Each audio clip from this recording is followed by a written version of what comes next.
درود و سلام تاجدار مدینہ گنبد خضرا کی مکی جناب احمد مصطفیٰ محمد مصطفیٰ صلی اللہ علیہ وسلم.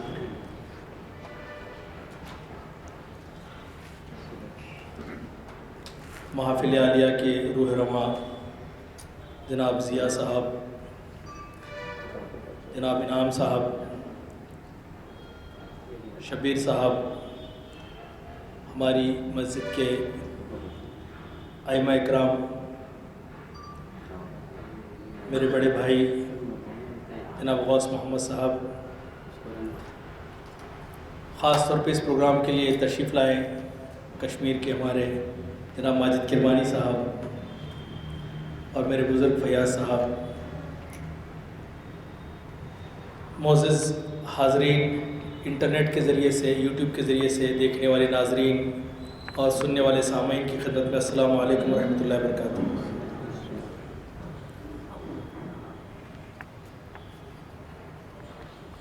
اس کی ضرورت نہیں ہے. آج کا عنوان ایک ایسی شخصیت کے بارے میں ہے کہ صدیاں گزر گئیں مگر اس کے اثرات ساری دنیا پر، نہ صرف عالم اسلام پر بلکہ ساری دنیا پہ جس کے اثرات ہیں. افسوس اس بات کا ہے کہ ہم اپنے بزرگوں کو بھولتے چلے جا رہے ہیں اور مادہ پرستی کی جو ہوڑ ہے اس میں ہم اپنی تہذیب، ثقافت اور تاریخ کو فراموش کر رہے ہیں. یہ المیہ ہے. نوجوان نسل کو مورد الزام ٹھہرانا اس سے زیادہ ہم اس کے ذمہ دار میں ہیں کہ ہم نے یہ ورثہ اپنے نئی نسل تک منتقل نہیں کیا. میرا موضوع یہ ہے بھی نہیں کہ ہمارا المیہ کیا ہے، اور آج کا موضوع بہت اٹس اے ویسٹ سبجیکٹ، بڑا سبجیکٹ ہے. مولانا روم ایک سمندر ہے جن کے بارے میں ہم کیا کہہ سکتے ہیں. ہزاروں کتابیں لکھی گئیں، ہزاروں بلکہ ہزاروں سیمینارز اور پی ایچ ڈیز آپ پہ ہو چکی ہیں. ساری دنیا آج تک بھی رومی کے خیالات سے مستفید ہو رہی ہے. میں کوشش کروں گا، چونکہ سردی کا وقت ہے اور وقت بہت کم ہوتا ہے مغرب میں، ہماری کوشش ہوتی ہے کہ جلد سے جلد ختم کر دیں تاکہ آپ کو وضو کا موقع بھی ملے، پھر گھر جانا ہے تو گھر بھی جا سکتے ہیں. دراصل اللہ سبحانہ و تعالیٰ کی سنت رہی ہے کہ جب آلام و مصائب، کیلیمٹیز پے در پہ آتی ہیں، مصیبتیں آتی ہیں، فتنے پیدا ہوتے ہیں، تو اللہ تعالیٰ بہت اہم شخصیات کو پیدا کرتا ہے اس زمانے میں، جو وقت کے دھارے کا رخ موڑ دیتے ہیں اور مایوسی، اضمحلال، پسماردگی، ڈپریشن، ڈس اپوائنٹمنٹ کی کیفیت سے ان کو نکالتے ہیں. تاریخ الحمدللہ، مسلمانوں کی تاریخ دیگر تواریخ سے مختلف ہے. الحمدللہ ہماری تاریخ نے، اللہ تعالیٰ ہماری تاریخ میں ہم مطالعہ کریں تو دیکھیں کہ اللہ سبحانہ تعالیٰ نے ایسے بڑے بڑے مجدد ہمیں عطا کیے ہیں کہ جنہوں نے وقت کے دھاروں کا رخ موڑ دیا. اس میں امام غزالی رحمۃ اللہ علیہ ہے، امام ابن تیمیہ رحمۃ اللہ علیہ ہے، خود مولانا جلال الدین رومی ہیں اور بہت سارے نام ہیں. مولانا جلال الدین رومی کو اللہ سبحانہ تعالیٰ نے جس وقت دنیا میں وہ آئے، وہ بڑا عجیب دور تھا. تاتاری اور منگولوں کا حملہ مسلمانوں پر مسلسل حملے ہو رہے تھے. ایک بہت عجیب دور تھا وہ. اس دور میں ایک طرف تو تاتار حملہ کر رہے تھے، مسلمانوں کی بستیاں اجڑ رہی تھیں، سروں کے مینار بنائے جا رہے تھے، ظلم و ستم کا ایک طوفان تھا. مسلمانوں پہ اتنی مصیبتیں تھیں کہ بیان نہیں کر سکتے. اسی دوران اسپین میں مسلمانوں کی 800 سالہ حکومت ختم ہو گئی. اب مسلمانوں کے اندر ایک شک، تشکیک، مایوسی، جمود، تعطل، اور دل میں خیال آنے لگا کہ واقعی امت اللہ کی پسندیدہ امت ہے یا نہیں ہے، جبکہ ساری مصیبتیں ہم پہ آ رہی ہیں۔ اس سے فائدہ اٹھا کر کچھ ایسے مذاہب اور ایسے مسالک نے اپنا سر اٹھایا کہ جو مسلمانوں کو اسلام سے بہت دور لے جانا چاہتے تھے، جیسے کہ باطنیہ ہے، حسن بن صباح کا، سلجوق سلطنت اپنا دم توڑ رہی تھی۔ اللہ سبحانہ و تعالیٰ نے ایسے حالات میں مولانا جلال الدین رومی کو اللہ تعالیٰ نے پیدا فرمایا۔ آپ کا اصل نام محمد ابن حسین حسینی خطیبی بکری بلخی تھا۔ عام طور پہ آپ کو جلال الدین کے نام سے یا پھر مولانا رومی کے نام سے زیادہ آپ معروف ہیں۔ مولانا 1207 ہجری میں 1207 عیسوی میں 6 ربیع الاول 604 بلخ، دو روایتیں ہیں اس میں، بلخ افغانستان میں جو ہے بلخ میں پیدا ہوئی ہے، بعض کا خیال یہ ہے کہ بعض تواریخ کا کہ نیشا پور میں پیدا ہوئی ہے۔ ہمارے لیے کوئی بڑی اہم بات نہیں ہے، تاریخ کا موضوع ہے۔ آپ کا سلسلہ حضرت ابو بکر صدیق رضی اللہ تعالیٰ عنہ سے جا ملتا ہے۔ آپ کے پردادا حضرت حسین بلخی بہت بڑے صوفی بزرگ تھے۔ ان کے صاحبزادے یعنی کہ والد گرامی ہیں مولانا روم، شیخ بہاؤالدین علم و فضل میں بہت اعلیٰ مقام پہ تھے، اور مولانا جلال الدین رومی اپنے والد کے نقش قدم پہ آپ نے تحصیل علم کیا، جو اس زمانے میں روایتی تھا، اور 19 سال کی عمر میں آپ نے اپنے والد کے ساتھ حلب، جسے الیپو کہتے ہیں، اس کا رخ کیا، دمشق شام میں۔ پھر اس کے بعد آپ قونیہ چلے آئے، قونیہ جو ترکی میں ہے۔ ایک روایت یہ بھی ہے کہ ان کے دادا کو سلجوق حکمرانوں نے کہا تھا کہ آپ اناطولیہ جائیے، جو اس دور میں روم کہلاتا تھا، روم کا ایک حصہ، اسی نسبت سے آپ کے نام کے ساتھ رومی جڑا ہوا ہے۔ قونیہ جب آپ کی آمد ہوئی تو اس کے کچھ سالوں بعد ہی آپ کے والد کا انتقال ہو گیا۔ آپ تحصیل علم میں مصروف رہے، مختلف شیوخ سے، مختلف اساتذہ سے آپ نے کسب علم کیا، اور آپ رفتہ رفتہ آپ کی شہرت بڑھنے لگی، یہاں تک کہ آپ سے استفادے کے لیے دور دراز سے لوگ آنا شروع ہوئے۔ پھر آپ نے ایک مدرسہ بھی قائم کیا، اور اس مدرسے میں کئی طلبہ آتے، آپ سے استفادہ کرتے۔ اب یہاں پہ کل مجھے ایک میسج ملا، انہوں نے کہا کہ مولانا رومی تو ایک صوفی تھے، آپ کو تصوف سے کب سے دلچسپی ہو گئی ہے؟ تو میں نے ان سے کہا کہ میرا تعلق ہی صوفی گھرانے سے ہے۔ پہلی بات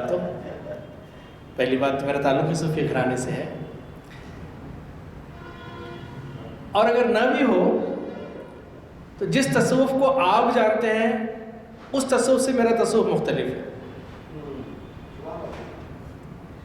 جس تصوف کو آپ سمجھ رہے ہیں کہ ڈھول بجانا، ناچنا، غیر شرعی کام کرنا اور غیر شرعی حرکات کرنا، اس کا میرے تصوف سے کوئی لینا دینا نہیں۔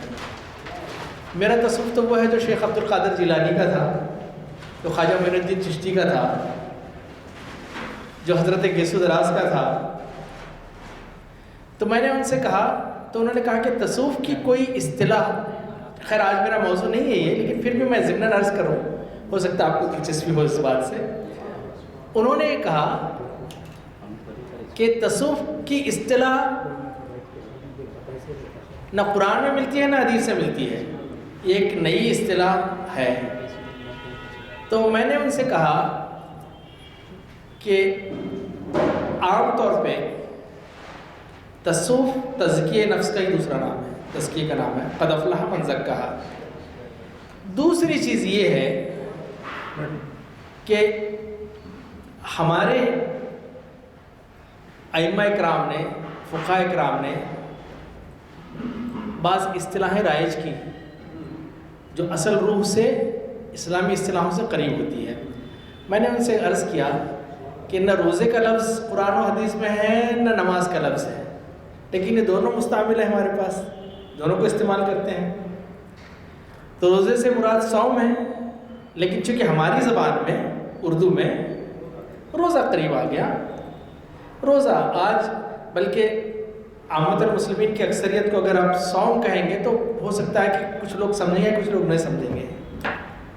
اسی طرح سے نماز، یہ لفظ بھی فارسی کا لفظ ہے، لیکن ہم نے اس کو اسلامائز کر لیا. تو تصوف دراصل ایک اصطلاح ہے، میرا موضوع نہیں ہے. انشاءاللہ اللہ کبھی موقع دے زندگی میں تو ہم اس سے بات کریں گے کھل کے انشاءاللہ. کہ یہ تزکیہ نفس کا نام ہے. اور طبقہ زہاد جو زہد میں بہت آگے بڑھے ہوئے تھے، اللہ کا ذکر کرتے تھے، اللہ کے لیے جیتے تھے، اللہ کے لیے مرتے تھے، قناعت کی زندگی گزارتے تھے، یہاں تک کہ امام ابن تیمیہ نے بھی ان کی تعریف کی. یہ طبقہ زہاد ہے.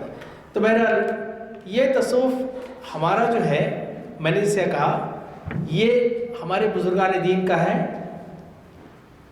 جو مجھے ایک بزرگ کی تصوف پہ جو تعریف ہے بڑی پسند آئی.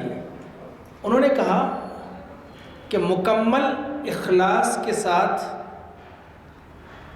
اللہ اور اس کے رسول کی محبت میں ڈوب کر کی جانے والی شریعت کی پابندی کو تصوف کہتے ہیں. تصوف ناچنے گانے ڈھول پیٹنے اور ایک متوازی دین کھڑا کرنے کا نام نہیں ہے، بلکہ تصوف یہ ہے کہ آپ اپنی نفس کو اتنا پاک صاف کر لیں کہ آپ اللہ سبحانہ و تعالیٰ کی ناراضگی اور رضامندی آپ کی زندگی کا مقصد بن جائے. بہرحال یہ میں نے ضمناً عرض کی بات. اب مولانا، اب اس سلسلے میں ایک بڑی دلچسپ بات یہ ہے، اور تاریخ کی کئی کتابوں میں آیا بھی ہے یہ، کہ علوم ظاہری جو ہیں اور علوم باطنی، یہ اس کی تقسیم کا میں بھی قائل نہیں ہوں، بلکہ باطنی علوم کا مطلب یہ ہے کہ اخلاص ہے، اور ظاہری علوم کا مطلب ہے کہ ہم جسے پڑھ رہے ہیں. لیکن ایک بڑا اچھا واقعہ ہے، ہو سکتا ہے آپ مجھ سے اختلاف کریں. وہ علم ہی نہیں ہے جو تقویٰ پیدا نہ کرے، وہ صرف معلومات ہے. علم کا مطلب قرآن نے بتا دیا ہے کہ اللہ سے سب سے زیادہ ڈرنے والے علماء ہوتے ہیں، جن کے پاس علم ہوتا ہے، صاحب علم ہوتے ہیں. اب حضرت جلال الدین رومی رحمۃ اللہ علیہ آپ کے مدرسے میں بیٹھ کے پڑھا رہے تھے. ایک مجذوب بزرگ، جنہیں صرف مجذوب کہنا مناسب نہیں ہوگا، وہ بھی ایک عالم دین تھے، بعض کتابوں میں نے پڑھا ہے، لیکن سطحی علم کی بجائے گہرے علم میں جا چکے تھے، تلاش حق میں، اللہ کی اور اس کے رسول کی محبت میں، شریعت کی پابندی میں. اور پڑھا رہے تھے. ان کا نام تھا شمس تبریز رحمۃ اللہ علیہ، ایران میں جن کا مزار ہے. اب ہوا یہ کہ انہوں نے جا کے پوچھا مولانا روم سے، جو اس وقت ایک بڑے استاد اور عالم اور فاضل اور وہ تھے، کہ کیا پڑھا رہے ہو؟ تو مولانا نے دیکھا کہ ایک مجذوب ہے، پھٹے پرانے کپڑے ہیں، اور آ کے وقت کے ایک بڑے عالم کو پوچھ رہا ہے کیا پڑھا رہے ہیں. تو انہوں نے کہا کہ یہ تمہارا علم نہیں ہے. شمس تبریز نے یہ کیا کہ وہ ساری ان کی کتابیں جمع کی اور ان کے ہاؤس میں پھینک دی. اب مولانا روم رونے لگے کہ میری ساری کتابیں برسہ برس کی، پہلے پرنٹنگ پریس تو تھا نہیں، ہاتھ سے لکھنا پڑتا تھا. اب وہ ساری کتابیں وہ پانی میں ڈال دی. آپ نے کہا کہ ہے مجذوب، یہ کیا کر دیا تم نے؟ میری ساری کمائی محنت اکارت کر دی تم نے، اب کیا کروں میں؟ تو کہا گھبراؤ مت. تو بعض روایتوں میں آتا ہے مچھلیاں، بعض روایتوں میں کہ آپ نے خود ہاتھ سے نکالی، اور اس میں یہ تھا کہ ایک بھی کتاب کا ورق گیلا نہیں ہوا، بلکہ بعض روایت میں تو آتا ہے کہ آپ نے جو غلطیاں کی تھی اس میں خلاف فلسفے سے متاثر ہو کر جو چیزیں لکھی شریعت کے خلاف تھیں وہ درست ہو گئی. تو اب مولانا روم پریشان ہو گئے، کہا کہ یہ کیسے کیا تم نے؟ تو شمس تبریز نے کہا کہ یہ تمہارا علم نہیں ہے، یہ تمہارا علم نہیں. تو اصل میں میرے گھر کا یہ تھا کہ میرے دادا حضرت سالار نذیر الدین غازی رحمۃ اللہ علیہ ہمارے گھر میں قرآن و حدیث کے بعد مسلسل بچپن سے ہم جو دو تین کتابیں دیکھتے آئے ہیں، وہ اس میں تو ایک گلستان بوستان شیخ سعدی رحمۃ اللہ علیہ کی، اور وہ تو اب تک حکایتیں یاد ہیں مجھے جو بچوں نے پڑھی، اور دوسری مثنوی مولانا روم. اور دادا مثنوی مولانا روم کو بہت اچھی طرح سے پڑھتے تھے. تو اسی بات کو مثنوی مولانا روم کے 2 اشعار دادا پڑھتے تھے، اور یہ 2 اشعار مولانا روم نے کہے ہیں. میں کوشش کروں گا کہ اسی طرز میں اپنے دادا کی، تاکہ میرے ذہن میں بھی یاد تازہ ہو جائے، پڑھوں. آپ شمس تبریز کے مرید ہو گئے، آپ نے شاگردی اختیار کر لی، اور پھر ان کے خیالات سے یہ علم اور یہ حکمت، ظاہری علم اور باطنی علم جڑ گئے. آپ نے لکھا ہیچ چیزیں خود بخود نشد، ہیچ آہن خود بخود تیغے نشد. آپ کہہ رہے ہیں کہ چیزیں خود بخود وجود میں نہیں آتی، لوہا خود سے تلوار نہیں بن جاتا. مولوی ہرگز نشد مولائے روم، تا غلام شمس تبریزی نشد. مولوی ہرگز مولانا روم نہیں بن سکتا جب تک کہ شمس تبریز کا غلام نہ بنے. تو بہرحال مولانا روم کی جو اشعار ہیں وہ آپ کے زبان سے نکلتے جاتے، آپ پہ ایک جذب سی کیفیت طاری ہو گئی. اور آپ کے ایک شاگرد خاص تھے، ان کا نام تھا حسام الدین چیلی، اور یہ انہیں یا چلپی نام ہے، بہرحال میں پروناؤنس نہیں کر سک رہا ہوں صحیح، چیلی شاید. تو یہ لکھا کرتے تھے، اور اسی وجہ سے آپ کا کلام ہمارے درمیان اب موجود ہے. آپ کے اشعار حکمت کا خزینہ ہے.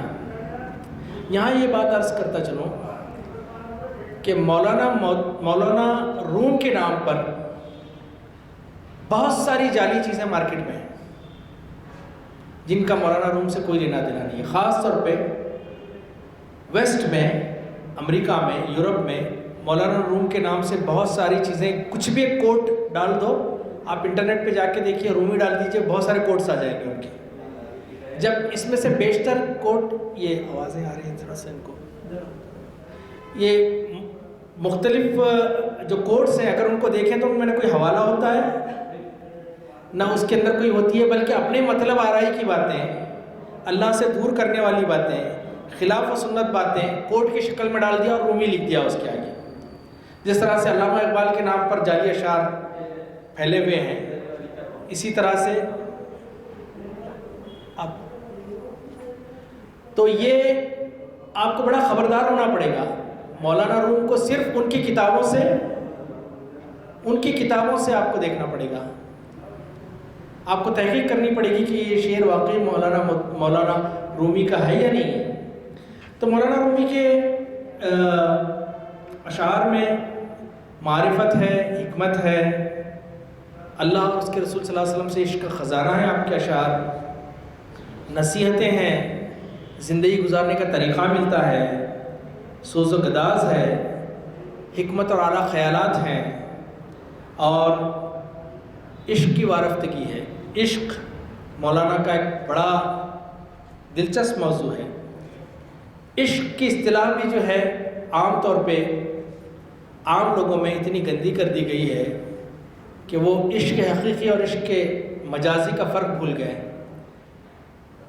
دیوانگی کی حد تک کسی کی محبت میں مبتلا ہو جانا عشق ہے، اور اس لفظ کو پاکیزگی رومی نے عطا کی ہے، اقبال نے عطا کی ہے۔ اقبال مولانا رومی کو اپنا مرشد مانتے تھے، اپنے آپ کو مرید ہندی کہتے تھے۔ اقبال جیسا شخص کسی کو اپنا مرشد مانے یہ معمولی بات نہیں ہے۔ اقبال جس نے سارے مغربی اور مشرقی فلاسفرز کو، ان کی فلسفے کو مطلب اس کا رد کر دیا تھا، اس کی نگاہیں آ کے ٹکی مولانا روم پہ۔ اقبال نے جیسے کہا نا کہ عطار ہو، رومی ہو، رازی ہو، غزالی ہو، کچھ ہاتھ نہیں آتا بیاہ سحر کا ہی۔ انشاءاللہ آئندہ اقبالیات میں اگر اللہ تعالیٰ نے زندگی رکھی، موقع دے، اللہ زندگی رکھے، تو اقبال اور رومی پہ ہم بات کریں گے کہ دونوں کے آپس میں اقبال پہ کتنے اثرات تھے مولانا روم کے۔ ایک بڑی اچھی کتاب آئی ہے، بلکہ بہت پرانی کتاب ہے، ڈاکٹر افضل اقبال، یہ مولانا رومی حیات و افکار یہ کتاب کا نام ہے۔ اس میں آپ نے بہت اچھے انداز سے مولانا روم کے جو خیالات ہیں، افکار ہیں، اس پہ روشنی ڈالی ہے۔ یہ کتاب انٹرنیٹ پہ PDF کی شکل میں موجود ہے، ہمارے ناظرین اور جو سامعین ہیں وہ اسے انٹرنیٹ سے ڈاؤن لوڈ کر کے پڑھ سکتے ہیں، بہت اچھی کتاب ہے۔ اب رومیوں کا جب میں نے جسے کہا کہ حملہ ہوا، مسلمان تباہ و تاراج ہو گئے، اور بغداد کی خلافت ہمیشہ کے لیے ختم ہو گئی، ہسپانیہ جیسے میں نے کہا کہ اس کا سقوط ہو گیا، بے شمار علماء قتل کر دیے گئے، ہزاروں کتب خانے جلا دیے گئے، پانی میں بہا دیے گئے، بلکہ بیان کیا جاتا ہے کہ دریائے فرات جو ہے وہ کئی مہینوں تک کتابوں کی سیاہی سے کالا بہتا رہا، اتنا علم کا خزانہ تھا۔ اب مسلمانوں کے اندر تشکیک، شک و شبہ کہ واقعی ہم حق پہ ہیں یا نہیں ہیں، کیوں ہو رہا ہمارے ساتھ، جسے آج بھی بعض افراد کہتے ہیں کیوں ہو رہا ہے، جبکہ ہر مصیبت ہمارے اعمال کا شاخسانہ ہوتی ہے۔ جس طرح کے اعمال آسمان کی طرف اٹھیں گے، اس طرح کے فیصلے اوپر سے نافذ ہوں گے۔ ہم دیکھیں کہ ہمارے اعمال کیا ہیں، آج بھی ہمارے لیے نصیحت ہے۔ اب ان حالات میں مولانا نے 2 کتابیں لکھی، ایک مثنوی و معنوی ہے، اور دوسری کتاب حضرت شمس تبریز کے بارے میں آپ نے، اس کا نام ہی مجھے نام اس کا یاد نہیں آ رہا ہے، مثنوی شمس تبریز اس کا نام ہے۔ اب مولانا نے ان اپنے واضح و بیان کے ساتھ یہ بات یاد رکھی ہے کہ میں پھر ایک مرتبہ کہہ رہا ہوں کہ مولانا رومی کو صرف ایک فقیر، مجذوب اور صوفی سمجھنا بہت بڑی غلطی ہے۔ آپ ایک جید عالم دین، حافظ قرآن، کئی علوم کے ماہر، فلسفے کے، اور ایک بہترین جنگجو، بہترین شہسوار اور لڑاکا، جنہوں نے اپنی تلوار سے منگولوں کا مقابلہ کیا۔ تسبیح ڈھکل لیتے نہیں بیٹھے، وقت آیا تو میدان میں نکلے۔ مولانا کی جو مثنوی سے اور ان کے افکار سے، ان کے خیالات سے، ان کی موٹیویشن سے بہت ساری غلط تصورات جو مسلمانوں میں تھے وہ درست ہوئے۔ نمبر 1، آپ نے شک و شبہ، تشکیک کی بجائے یقین اور امید کا پیغام دیا۔ اور اس پیغام کو آج کے پرسنالٹی ڈیولپمنٹ ٹرینر یوز کرتے ہیں اپنے پرسنالٹی ڈیولپمنٹ میں، شخصیت سازی کے ماہرین۔ دوسرا، آپ نے بے عملی کو سب سے بڑا زہر قرار دیا کہ ہاتھ پر ہاتھ دھرنے کا نام اللہ پہ توکل نہیں ہے۔ آئندہ جب میرے سامنے آئیں گی چیزیں تو میں آپ کو بتاؤں گا کہ آپ کے جو خیالات ہیں۔ پھر آپ نے ظاہر پرستی کی بجائے معنی پرستی کو زور دیا کہ اوپر سے صرف ڈیکوریشن نہیں ہو بلکہ اندر بھی ہو ایمان، صرف دکھاوا نہیں ہو۔ اور پھر پانچویں، آپ نے عقل اور عشق دونوں کو ساتھ ساتھ لے کے چلنے کی بات کی۔ پھر چھٹا، آپ نے کہا کہ انسان مجبور ہے، سارے فیصلے ہو چکے، اب کچھ کرنے کی ضرورت نہیں، اس تصور کی آپ نے نفی کی۔ آپ نے کہا کہ تقدیر یہ اللہ کے فیصلے ہیں اور یہ اللہ سبحانہ وتعالیٰ کے فیصلے یقیناً ہیں، لیکن یہ تمہارے عمل سے مربوط ہے۔ مولانا کی مثنوی میں 50,000 اشعار ہیں، اور ہاں مجھے یاد آ گیا، دیوان شمس تبریز ہے نام اس کا، اور اس میں تقریباً دونوں کتابوں کے 80,000 کے قریب اشعار ہیں۔ مولانا کی سارا فلسفہ عشق میں پیوست ہے۔ عشق، جیسے کہ اللہ سبحانہ وتعالیٰ نے کہا قرآن مجید میں سورہ بقرہ میں 165 میں، وَالَّذِينَ آمَنُوا أَشَدَّ حُبًّا لِلَّهِ، کہ جو لوگ ایمان والے تو وہ ہیں جو ایمان لانے والے ہیں جو اللہ سے شدید محبت کرتے ہیں، بلا کسی خوف کے، بلا کسی رنج کی محبت کرتے ہیں۔ ان کی زندگی کا کوئی لفظ، کوئی حرکت اللہ کے حکم کے خلاف نہ ہو۔ مولانا، اب میرے پاس وقت نہیں کہ ان کے فارسی اشعار بھی میں آپ کے سامنے پڑھ کے سناؤں، اس کا ترجمے پہ اکتفا کرتا ہوں۔ ایک جگہ آپ نے کہا کہ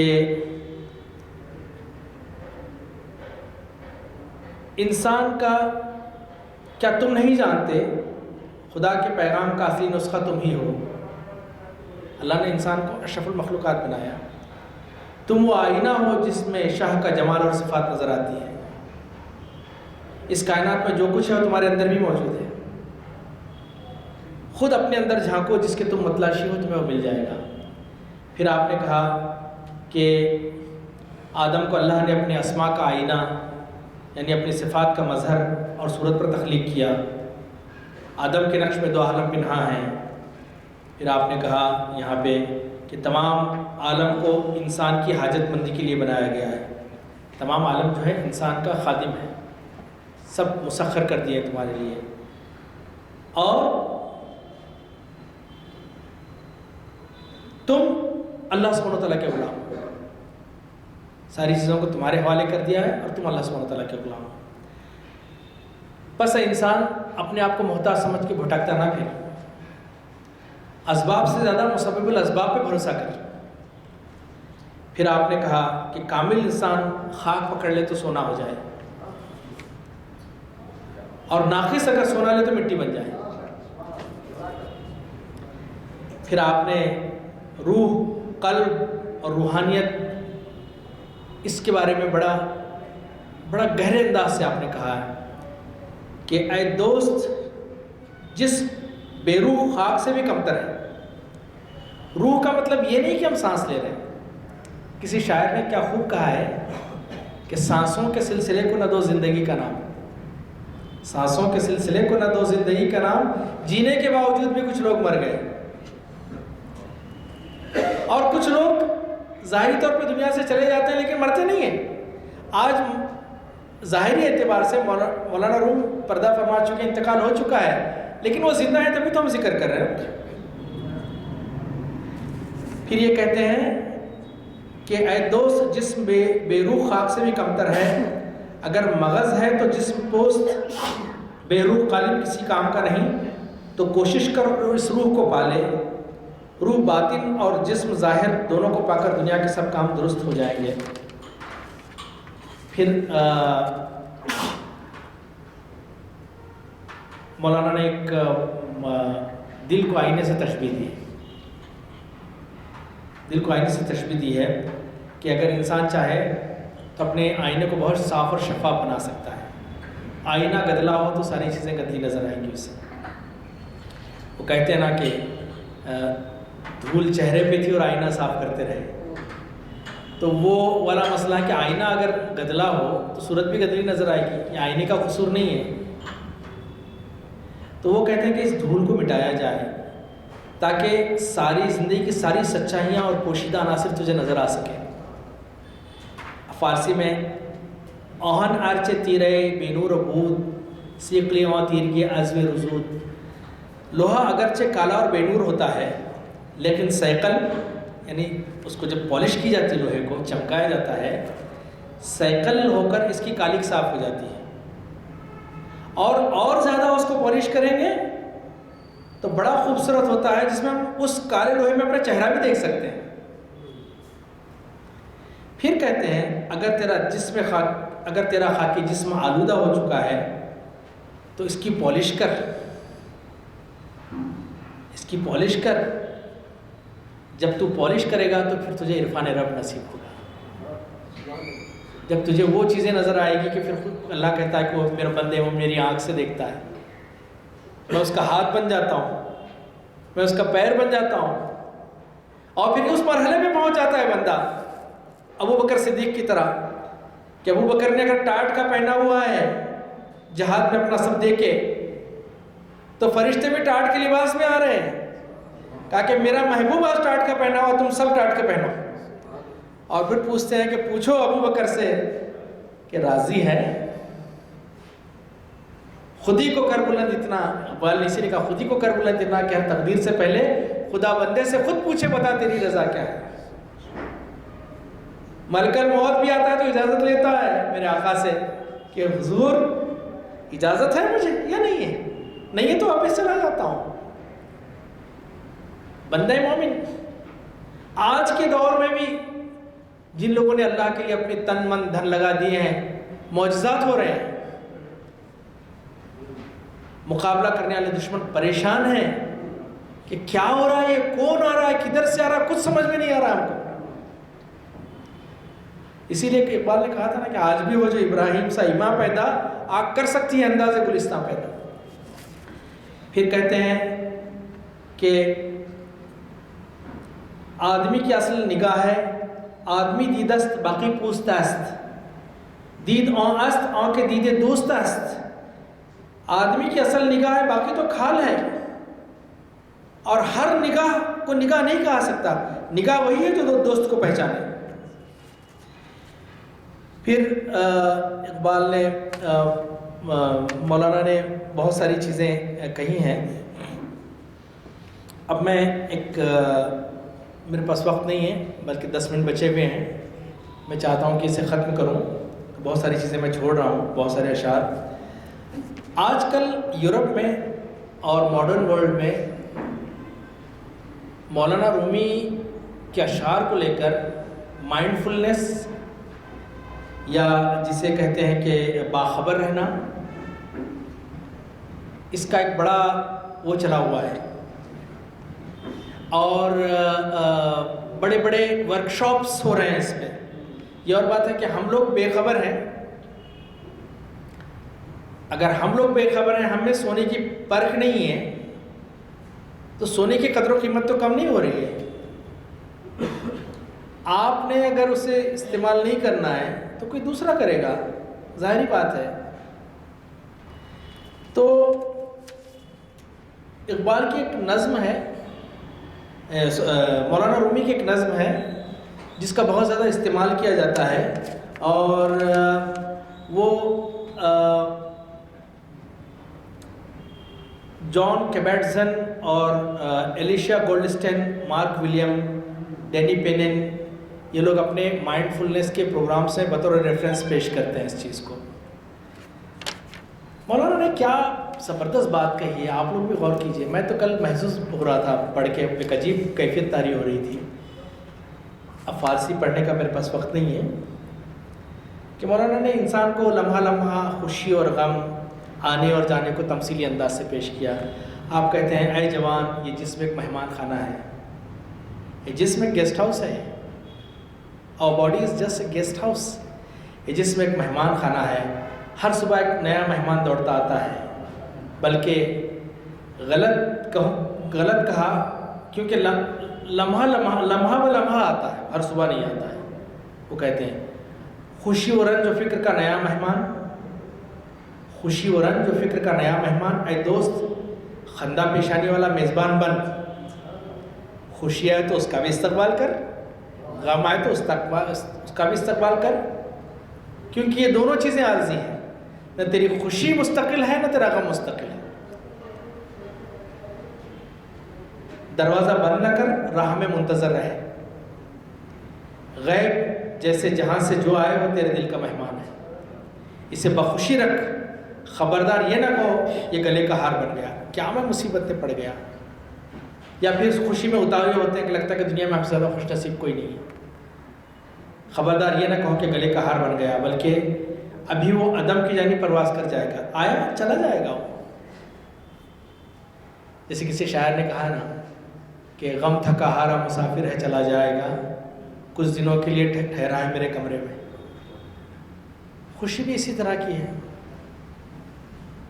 ابھی کل کسی صاحب نے ویڈیو دیکھی، عقد ہوا لڑکے کا، 10 منٹ نہیں ہوئے ہارٹ اٹیک کا انتقال ہو گیا۔ خوشی کو غم میں بدلنے کتنی دیر لگتی ہے؟ اب کچھ اور اشعار ہیں جو میں آپ کے سامنے پیش کروں گا، اس کا ترجمہ۔ یہ بہت معنی خیز اشعار ہیں۔ عالم کی خاموشی بھی ظاہری عبادت ہے، جو علم والا ہے اس کی خاموشی بھی ظاہری عبادت ہے، اور جو علم آگاہی دینے والا ہو، کیونکہ اس کے پاس ایسا علم ہے جو آگاہی دے رہا ہے،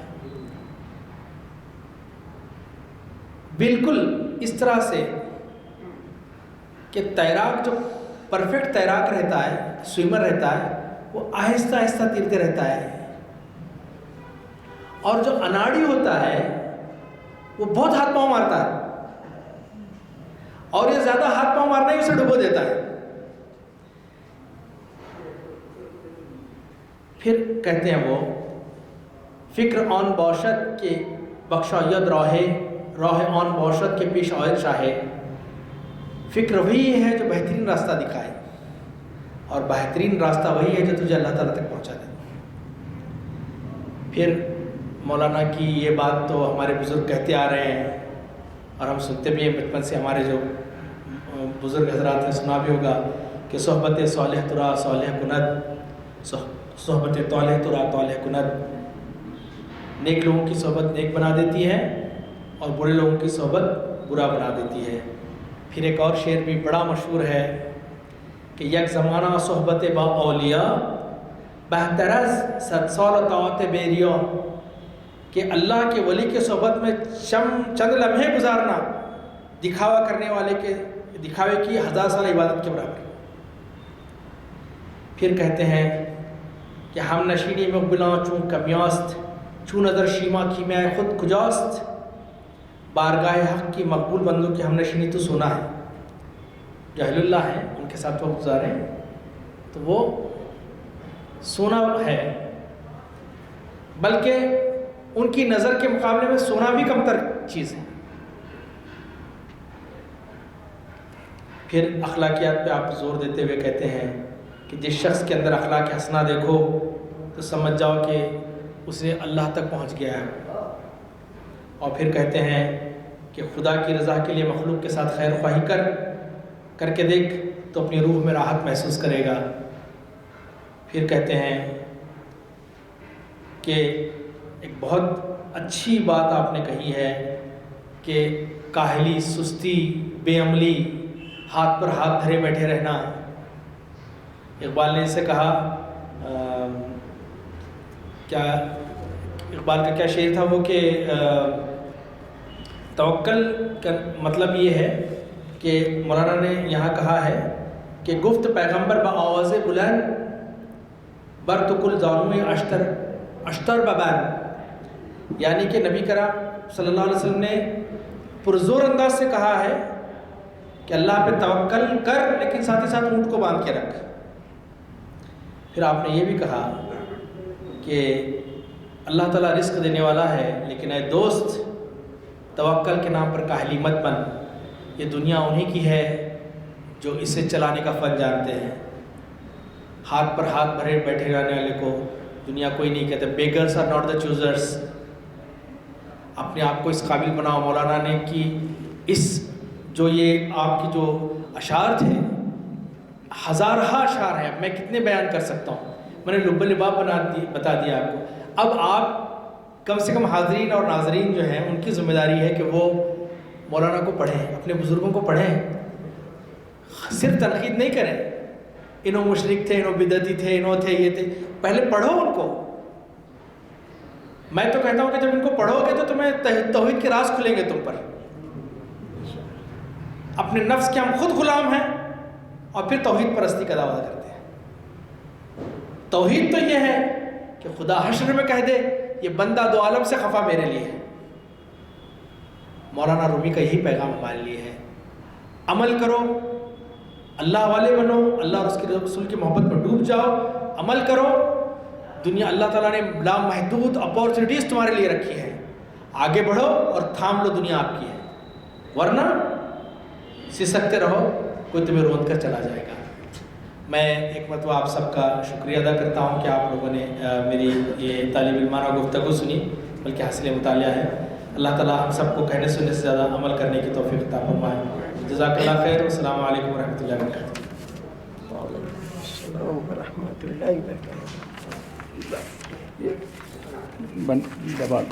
وبرکاتہ۔ الحمدللہ ماشاء اللہ ڈاکٹر ایاز الشیخ صاحب کا بیان ہم نے سنا، بہت ہی دلچسپ تھا۔ دریا سمندر کی گہرائیوں سے جا کے جو موتی دو چار پیش کیے ہیں، ماشاء اللہ بہت ہی قیمتی تھے ہمارے لیے، ہماری معلومات میں اضافہ ہوا۔ ہماری دعا ہے کہ اللہ ان کی عمر دراز فرمائے اور جو ہے ان کے علم میں ترقی اور برکت عطا فرمائے، اور ہم کو بار بار ان کا سننے کا موقع ملتا رہے تاکہ ہم میں کچھ اس سے استفادہ حاصل کر سکیں۔ اور وقت بہت کم رہ گیا ہے اور کچھ ہی دیر میں اذان ہونے والی ہے، اس لیے دعا کر لیں گے۔ بسم اللہ الرحمن الرحیم۔ اللہم صلی علی سیدنا محمد وعلی آل سیدنا محمد وبارک وسلم۔ ربنا آتنا فی الدنیا حسنۃ وفی الآخرۃ حسنۃ وقنا عذاب النار وادخلنا الجنۃ مع الابرار یا عزیز یا غفار یا رب العالمین۔ رب اغفر وارحم وانت خیر الراحمین۔ اللہم ارحمہما کما ربیانی صغیرا۔ رب اغفر لی رب اغفر لی رب اغفر لی یا الہ العالمین یا رحم الراحمین۔ ہمارے والدین، عزیز و قریب رشتہ دار، تمام اساتذہ صاحبان، سارے مومنین مومنات، مسلمین مسلمات جو اس دنیا فانی سے پردہ کر چکے ہیں، میرے مولا ان کے ساتھ رحم کا کرم کا معاملہ فرما، ان کی درجات میں بلندی عطا فرماتے ہوئے ان کی قبروں کو جنت کا باغ بنا دے، اور ہم تمام کو توفیق دے، ہدایت دے، سچی توبہ کرنے، توبۃ النصوح جسے کہتے ہیں میرے مولا، جو تیرے دربار میں قبول و منظور ہو جائے ویسی توبہ کروا لے، ہدایت دے، توفیق دے، بقیہ زندگی کو حضور پاک نبی کریم صلی اللہ علیہ وسلم کی پیاری پیاری سنتوں پر عمل کرنے والا بنا دے، ہمارا خاتمہ بالخیر فرما۔ اے اللہ، سب جو تعلیم پا رہے ہیں انہیں نافع علم عطا فرما، جو بیمار ہیں ان کو شفائے کاملہ عاجلہ مستعملہ عطا فرما، جو مقروض ہیں ان کے قرضوں کی ادائیگی کے اسباب بنا دے۔ اے اللہ، جو روزگار کی تلاش میں ہے میرے مولا، کاروبار کی تلاش میں ان کو حلال روزگار سے، کاروبار سے جوڑ دے۔ جو کاروبار کر رہے ہیں، ملازمت کر رہے ہیں، یا اللہ ان کی ملازمت میں، کاروبار میں برکت والی ترقی عطا فرما۔ یا اللہ، یا رحمان، یا رحیم، یا کریم، جتنے لڑکے لڑکیوں کی شادیاں ہونا ہے میرے مولا، سرپرست بہت پریشان ہیں، میرے مولا ان کی مدد فرما، ان پر اپنا فضل و کرم فرما۔ اے اللہ یہ ہرگز کام یہ انجام نہیں دے سکتے تا وقت کہ تیرا فضل و کرم نہ ہو۔ میرے مولا اچھے اچھے گھرانے دلا دے، میرے مولا ساروں کے گھر آباد و شاداب کر دے، یا اللہ یا رحمان یا رحیم یا کریم۔ اے اللہ ظالم حکمرانوں کے ظلم سے بچا، سارے عالم میں مسلمان پریشان حال ہے میرے مولا، خصوص کر حالیات فلسطین کے تمام شہریوں کو ان کے جو ہے بڑا ترس آتا ہے، ان کے ایمان کی پختگی کا ہم اندازہ نہیں لگا سکتے۔ اللہ سب کو ایسے ہدایت دے، اللہ ان کی شہادتوں کو قبول فرمائے اور ان کو ترقی دے، ان کے دشمنوں کو ان کے منصوبوں میں ناکامی عطا فرمائے۔ یا الہ العالمین ہماری دعاؤں کو محض اپنے فضل و کرم حضور پاک نبی کریم صلی اللہ علیہ وسلم کے تقدس میں ان کے واسطے سے قبول و منظور فرمائے۔ والحمدللہ رب العالمین بحق لا الہ الا اللہ محمد رسول اللہ۔ جزاک اللہ خیر حضرت، بار بار